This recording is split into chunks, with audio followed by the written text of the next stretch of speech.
Hello everybody, welcome back to the video. Today we're going to be recapping the Dutch Grand Prix. As I talked about in the last video during last week's race in Zandvoort. This week Oscar Piastri came into this race with a 34-point lead after Norris's retirement literally just 7 days ago. But let's get into it. As soon as lights went out, it was Max Verstappen. As soon as the lead was told by the team to give the position back, Lando Norris was not happy on the race, saying, what is he doing?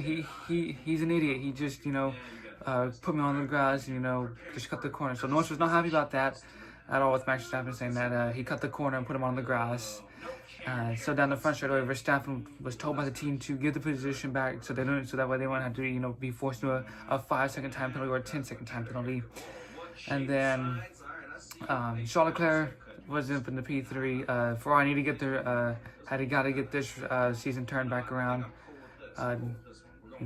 Here at the home race after the double DNF last week, so they had to make sure they get at least a good result. Try to finish on the podium or at least a win. They came into the race 12 points ahead of Mercedes. So Charles Leclerc was P3, but then Oscar Piastri, the championship leader, got down the front straight away and just blitzed past Charles Leclerc, so that put Leclerc down to 4th. And then on lap 25, Fernando Alonso hit that curb, caused the suspension, sparks fly everywhere. So yes, that was the issue. And then on they show a replay on lap 29 of Racing Bulls, so they had to come together.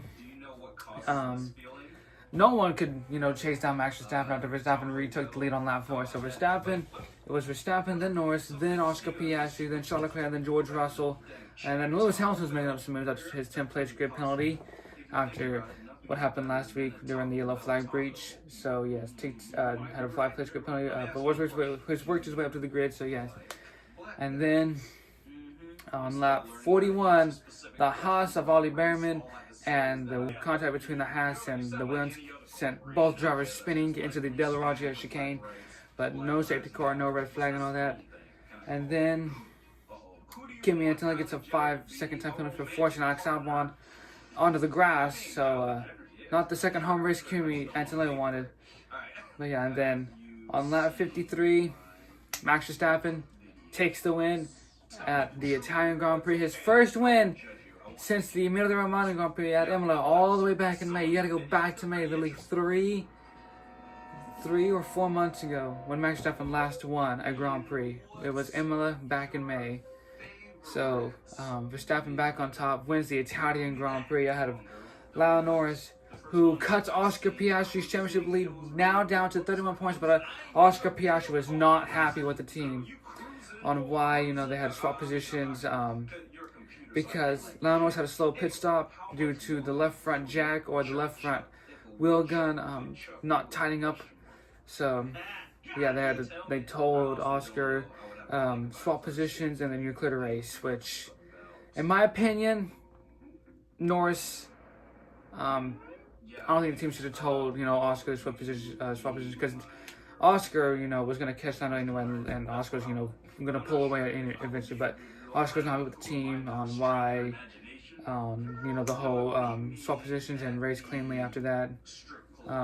It was Verstappen, Norris, championship leader Oscar Piastri, who's leading now that his championship lead's been cut down to 31 points. Verstappen came into this race 105 back, he's now 94 back. I still believe he will not go for a 5th consecutive title, but I could be wrong. You never know what could happen in the last 8 remaining Grand Prix. But yes, so then Leclerc brings Ferrari home the 4th, then George Russell, then Lewis Hamilton. Ferrari re-extend their 2nd place up to 20 points, so the battle between P2 is still on between Ferrari and Mercedes. 20 points now separate the Scuderia Ferrari and the Silver Arrows. And then the last point goes to Isaac Hadjauer. And now here's a look now at the Drivers' Championship. It's Oscar Piastri still leading the championship by 31 points. Verstappen back by 94. And Alex Albon overtakes Kimi Antonelli for P7. Isaac Hadjar overtakes Nico Hulkenberg for P9. And even before the race started, Nico Hulkenberg has been told to retire the car. As they get done with their formation lap, they tell Hulkenberg to retire the car due to hydraulics issues on the formation lap. So yes, Hulkenberg had to retire the car even before the race started due to hydraulic issues. And then here's a look at the constructors. It's now McLaren on 617 points with Ferrari on 280. So McLaren has a now sizable 337 point lead. As we know, Formula One now takes like a week off. They won't be racing next weekend, next Sunday. So they take a week off, but they will return on September 24th at the Azerbaijan Grand Prix, which McLaren could clinch. They just need to outscore their rivals, which their closest rival is Ferrari, by at least 44 points to win the Constructors' Championship. So yes, McLaren have got to outscore Ferrari by at least 44 points to win the Constructors' Championship.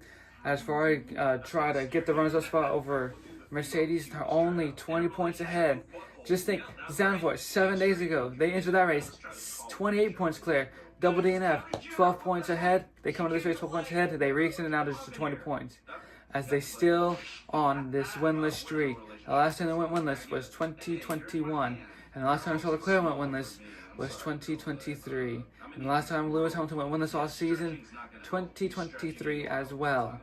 So it's been kind of a kind of up and down year for Ferrari, but I'm pretty sure one will be coming either this year or next year, knowing that next year's regulations are going to be coming for next year, and the new cars as well.